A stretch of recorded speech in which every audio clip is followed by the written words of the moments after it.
Hello and welcome to Great Deltan. Today I'm going to be showing you how I achieve my curved platforms using Peco concrete platform edging and polyfiller. This is a method I've used on my past two layouts as it's very effective. It allows you to gain strong, stable platforms which are nice and solid when it's dry obviously. It allows you to get the exact shape you want and it can hug the track nicely. And it's also very efficient. You get no gaps where you might get the same with card or so on. So there are a couple of alternative methods you can do when constructing curved platforms. You can use wood just to create an entire platform and then you'll be able to get a fairly good shape. You can use these concrete edges and then top the platform surface with card. However, that can be affected by moisture. And it's also probably quite difficult to get the exact shape you want without any gaps between these sort of edging slabs and the actual surface. And then you can also get the Metcalf card kits. I've not personally used them before. I'm not sure how they work or how difficult they are, but there's just a few alternatives. I use the polyfiller method because it's just easy to use really. It can be quite pricey depending on how big your platforms are. But it's also, like I said in the intro, it's strong and it is actually quite effective in being resistant to moisture. Once it's dry, it's pretty much going to be the same shape regardless of temperature and anything you put on it like glue or water. So let's get on with it and then I'll show you what we're going to do. So already I've stuck down these Peco concrete edges. You think you get 5 in a pack, so it can take quite a while to get all them and put them down if you've got a long platform like I have. I've stuck these down using super glue, and because the curves on my platform are so broad, I've not had to really bend these too much. If you have tight corners that you'll be lining the platform with, then you'll need to bend these quite a lot, and you might need to use warm water or hairdryer or something just to make the platform edges a bit more malleable. But for me, I've not had to do that, which is fortunate. I've stuck them down using super glue as it's very fast drying, so you only need to hold it on there for a few seconds before it stays in place, and it's incredibly strong, so they're not going to come off anytime soon. So let's get straight into it. This is polyfiller, and what I'm essentially going to be doing is just filling the gap in between. There's not a great deal to it, but there are a few tips and tricks along the way that I'll have to show you. I have done a tutorial on this before, however I didn't do a great deal on what I actually do with the surface once the polyfiller is all dry. So with this video I'm going to be going all the way from bare naked platform shell all the way to a finished platform surface with all the decorations on top. So step 1 is obviously put down the platform edges, and then step 2 will be put the first layer of polyfiller in. This is what I've done with all my other platforms so far, and for it you don't really need to be too neat, because what happens is when the polyfiller dries it's going to shrink due to all the moisture in it vanishing, and then you'll have to reapply it and sand it maybe 2 or 3 times. So the first layer, all we're doing is building a foundation for the platform. So I'm just going to sort of get this scraper and slop some polyfiller in. I'm going to work it towards the edge so that it scrapes off nicely, and then I won't have any polyfiller on the track, because as I just dropped a bit there, it can be quite difficult to get off when it dries as it does stick to a lot of things. Now I will tend to do these platforms before ballasting, because if you do your ballasting and then you drop any polyfiller on it, it's a lot more difficult to get off than when the track is just naked and bare like it is at the minute.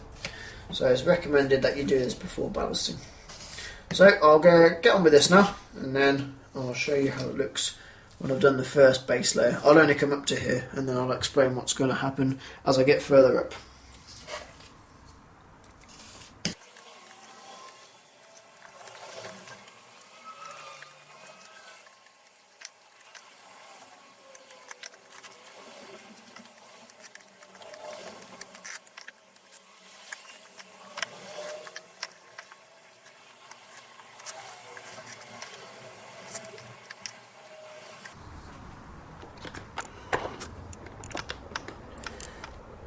Right, I'm just going to show you the ramp. Although it's more or less the same as the rest of the platform, there is something at the bottom you'll need to do to ensure you get a nice finish. Obviously as it gets thinner it's going to get a little bit harder to get all the polyfiller not on the track, as I've just done. But generally it's just the same as the rest. Obviously as it's only the first layer, you only really need to put a rough layer on. This will be all filed, sanded and then reapplied, but it's always handy to try and get some sort of shape, just so it makes life later on a little bit easier, so you don't have to apply so much of a second layer.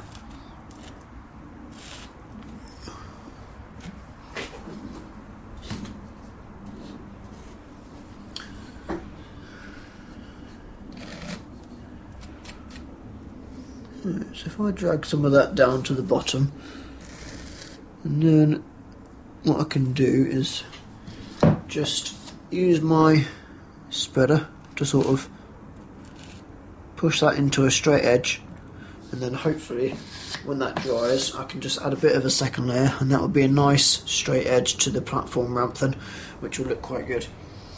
Right, let's bring you up here. Now, because I have a hell of a lot of platform to fill, it's going to cost quite a lot if I was to put polyfiller in every single little segment. So what I can do is use some wood as an infill. Now these platforms are about 12mm in height, which is perfect because 12mm wood is readily available on the market. You can use plywood or MDF, probably plywood would be better as it's not going to warp due to any moisture. This is all spare from my baseboard, so I've had plenty to put in, and I've put it pretty much everywhere. For me, all the surrounding area to the station will also be the same height as the platform, so that's why I've put it everywhere else. But obviously, if you're doing this just for your platforms, you can put them in the middle of the edges. So, it's pretty much the same sort of deal. We're just going to put some polyfiller in here, spread it into these bits of wood, and then try not to get any on the track, which is quite difficult. You can always mask off the track if you need to. Just a bit of more effort, or you can just be careful. As a quick side note, I am using branded polyfiller. I've had a go with this before with the off-brand fillers, and they're just not as good. Polyfiller seems to be the real deal for this. I've had issues when I've been doing sort of lines with masking tape, and it's actually peeled some of the filler back off because it just doesn't form a very nice solid unit, whereas the polyfiller, the actual branded stuff, is rather good. So if you invest a bit more, you'll get what you pay for, and you'll get nicer platform edges, and they're a bit easier to work with as well. The tub I'm using, I think, was about £11 from Homebase, and you get 2 kilos in there, which is plenty enough to do a long, relatively sized platform.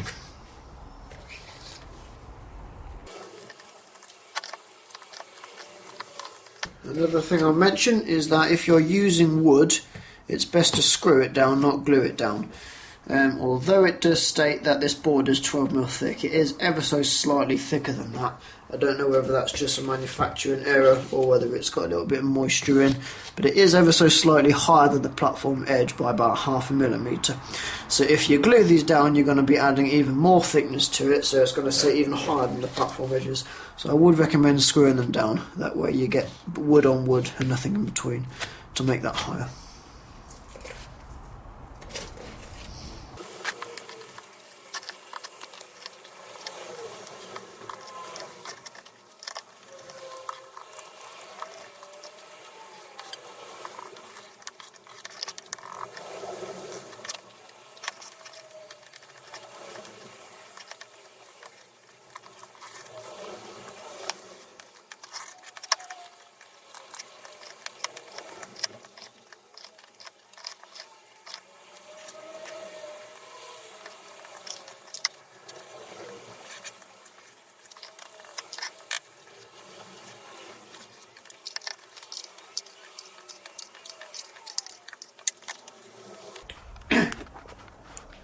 Okay, so I've run out of filler, but 4 kilos, 2 of those 2 kilo tubs has done me all of this. So that's rather good. I've only got this small section left to do on platform number 3, so that will be done when I get some more filler. So what I can do now is I'll leave this all to dry for about 4 or 5 days. I want from top to bottom to be completely solid, all dry, before I start sanding it down, as it can it could just slush around a bit if it's not all dry and it's not a solid structure. So I'll get some more filler, do that little bit, and then wait for it to dry, and then we can look at adding the second layer.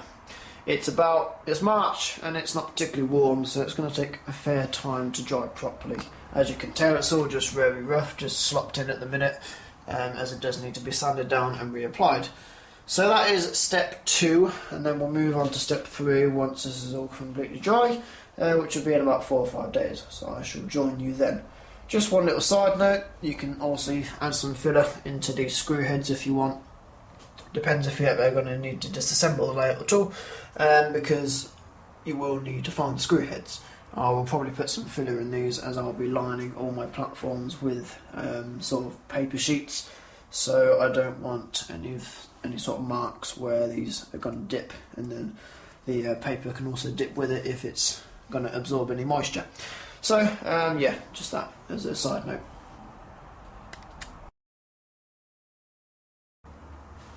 Right, welcome back. It's been 4 days that I've let this dry, and now it is completely solid from top to bottom. So we are now ready to move on to the second step of the process, which will be sanding this down and then applying the second layer. Obviously the second layer won't be slopped on like the first, because we'll be trying to get it as neat as possible, as smooth, as flat, and if that's done well enough we won't have to apply a third layer. We can just sand it down and it'll be ready for the application of the sort of decoration or paints. So what I'm going to do first is I'm just going to sand all this down so it's flat, get rid of all the burrs, all the bits, and then we'll just sand it down to the level of the platform edging. Now, whether you top your platforms with paints or decorative cards will depend on how you sand it, because if you want to save these etched slabs that come on the Peco edging, then you want to be careful with your sanding, because if you sand too hard you'll actually sand it flat, so you won't get that detail. Luckily for me, I am going to be using scale model scenery textured sheets for the top of my platforms, so it doesn't really matter how hard I sand it, so I'm just going to be a bit rigorous. I'm just going to get it nice and flat. I won't have to be too careful. I'm using this fine grade sandpaper which came with my electric sander, and then this block here which I can wrap it around. You can use an electric sander, probably not recommended in case you go a bit hard and you damage the platform edging.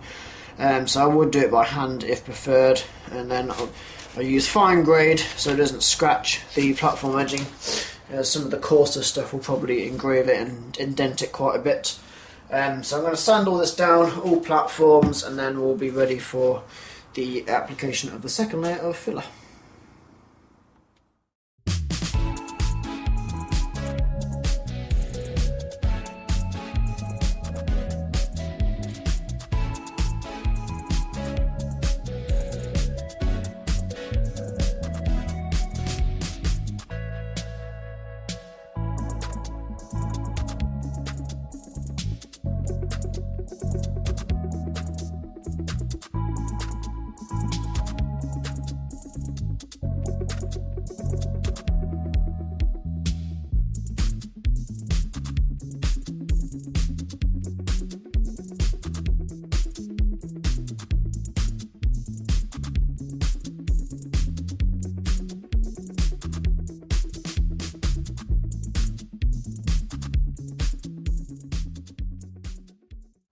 So if we take a quick look along the platform, we can just see how much the polyfiller has shrunk as it's drying due to the reduction in moisture. There's loads of cracks along the edge where it's just receded in, and it's obviously dipped down the middle as well as it's come down as it's shrunk.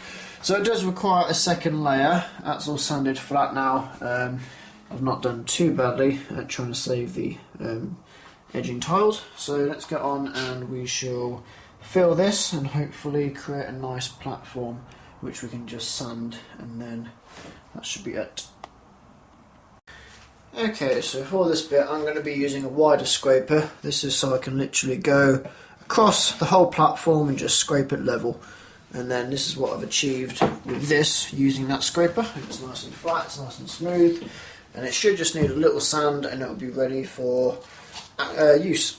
So we'll stick a bit on the top, a bit of filler, just sort of slap it on with the smaller scraper along the platform.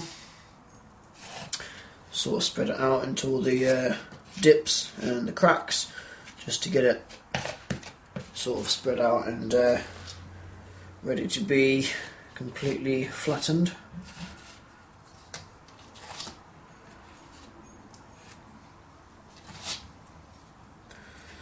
And then I've got my big scraper, and I'm just going to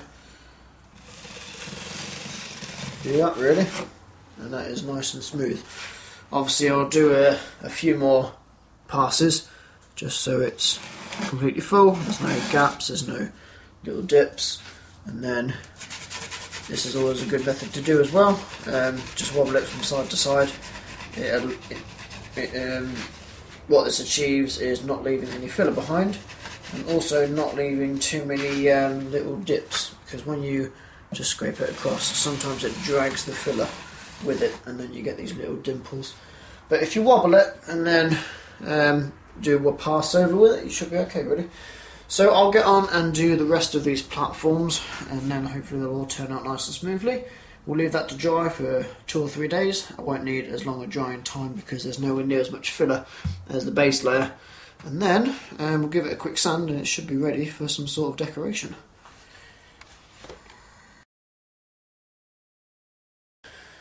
Okay, welcome back. This is now stage 3 of the process, which is just finishing off the actual platform surface. I've now left this for about a week because I've been busy with other bits, so it's well beyond dry now, it's nice and solid, and the second stage has really done quite well at just giving me a nice base layer to go off. So the third stage is pretty much just going to be a bit of sanding and then making up these platform ramps with a scraper, because you can't always get a good sanding block in here without damaging the track as well. So what I'm going to do is I'm going to grab this scraper and literally just going to sort of scrape layers off until it's all smooth really. That's about all there is to it with the platform ramps.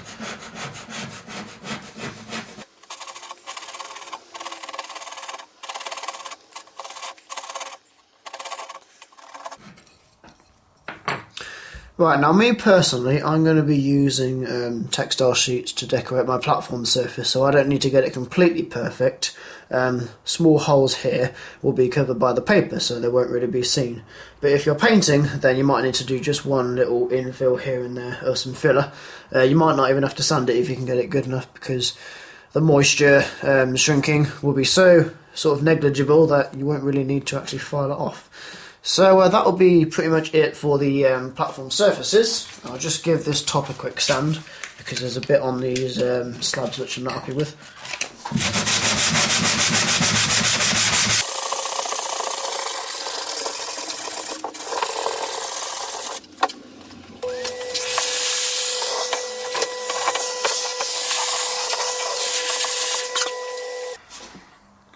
So that's pretty much it for the platform surface. What I'm going to do now is I'm going to ballast the track.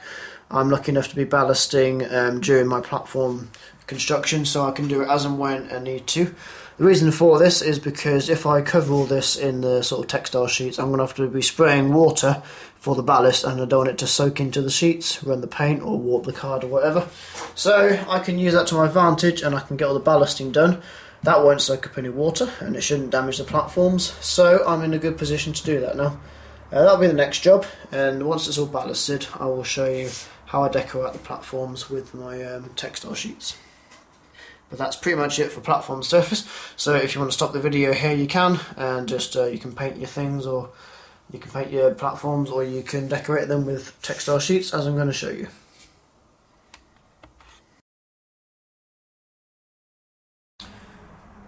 Right, hello and welcome back. It's been a few weeks since I've actually filmed on this video.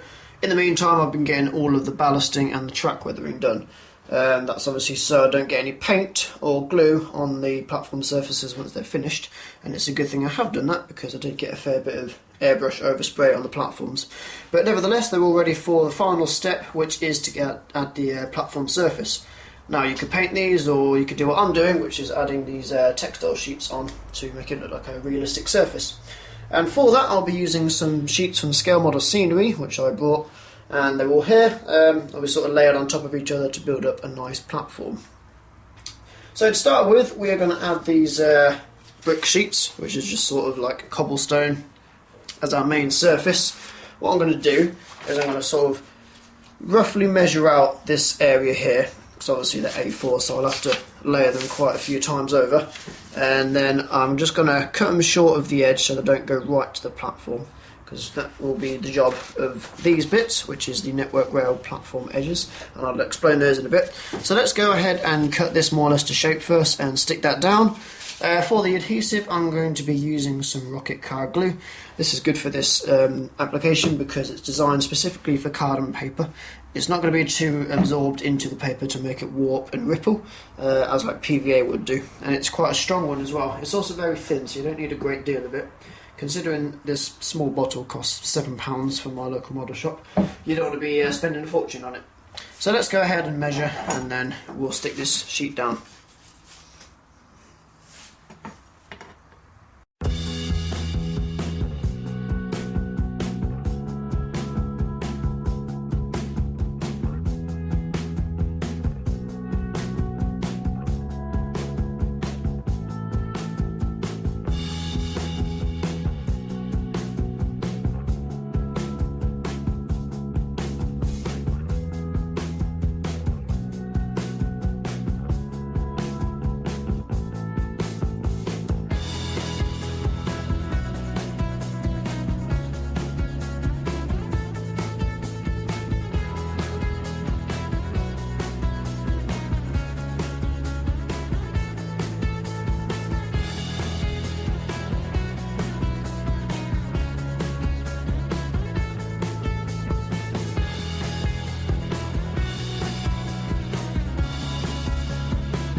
Okay, so that is the first part of the surfaces done. They've gone down quite nicely, although these joints are quite visible. So what I can do is just get either a felt tip or a lick of paint and just go down the joints just to seal them up a bit and cover the white polyfiller that's showing through. So next is to add some platform edges. As I said earlier, I'll be using these, also from Scale Model Scenery. These are network rail platform edges, and what they're designed to do is actually be used on these Peco edges, and they're supposed to wrap around these little lips at the end of the platform. I don't particularly like doing that for a couple of reasons. Number one, it's quite difficult, and the way I clean my track is with a track rubber, so I'm always going to catch them, and they'll end up just ripping, and that could risk damaging the platform. So I'll just have it flush with the edge, and that should be still fairly realistic, as I of course have painted the end of my platform edges. I'm going to cut these out with a scalpel and a rule as opposed to scissors. It gets a much straighter edge and it's actually a lot quicker. And especially if I'm going to be cutting down this edge here with the scalpel, it's just going to get a nice finish, as I'm not cutting down the point where it should be cut if you were to wrap them around. Now with these edges, they although they're straight, they do actually flex around quite tight corners if you need them to. Obviously the radius of these platforms is incredibly broad, so I'll have no issues getting them around here, but they pretty much will go around any corner. I used them on my first layout, which had corners a lot tighter than this, and I had no issues at all with them.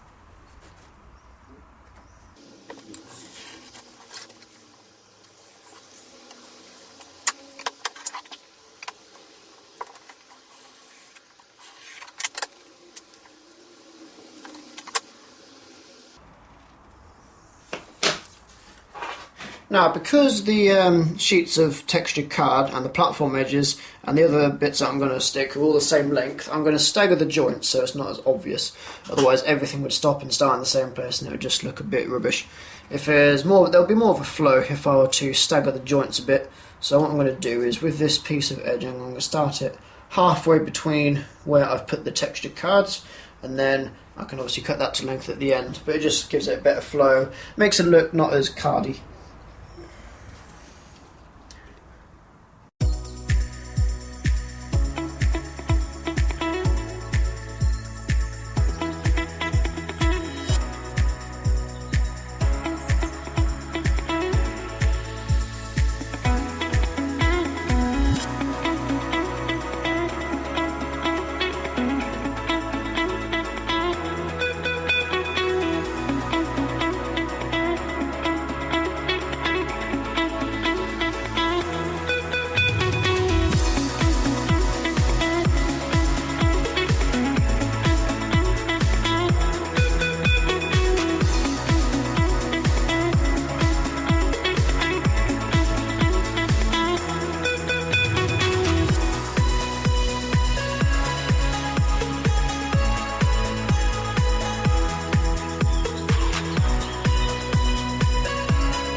Okay, so that's the edges now stuck down. The next thing I'm going to put down is some tactile paving edges. These are quite a common sight on modern stations these days.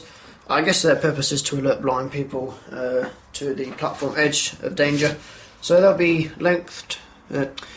set along the length of the platform inside of the slabs, and then we'll have some at the end here to indicate where the platform ramp is. Again, these are cut out with a scalpel just to get a nice straight edge on them. They are quite thin, they're probably only about 3 or 4 mil across, so they are very tiny. And as for the glue, they are rather difficult to glue. You need an incredibly thin bead to make sure it doesn't sort of splodge everywhere.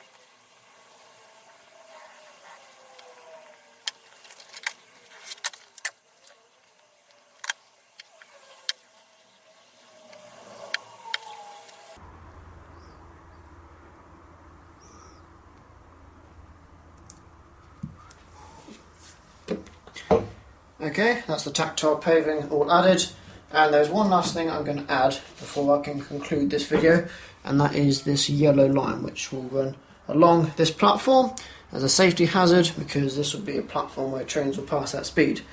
These two lines here are both bay platforms, so there's no need for the line on that side. For that, I'm going to be using these vinyl adhesive yellow lines. These are by Scale Model Scenery, but they are actually for their roads. So I'm going to just let the cat in.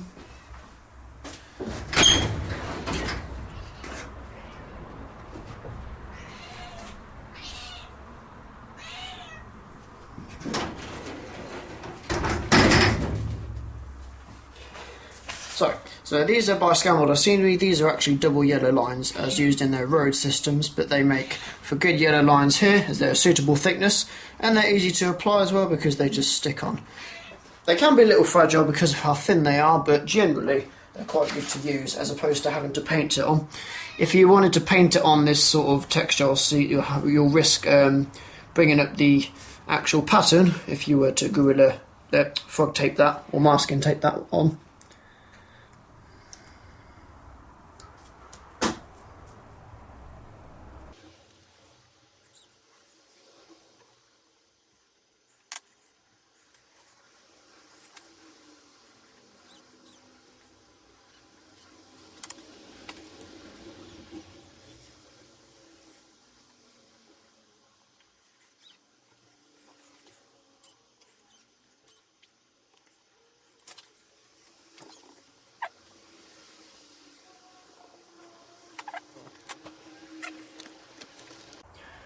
Okay, before the cat rudely interrupted, I was just applying these yellow vinyl lines. It's not completely parallel to that tactile paving.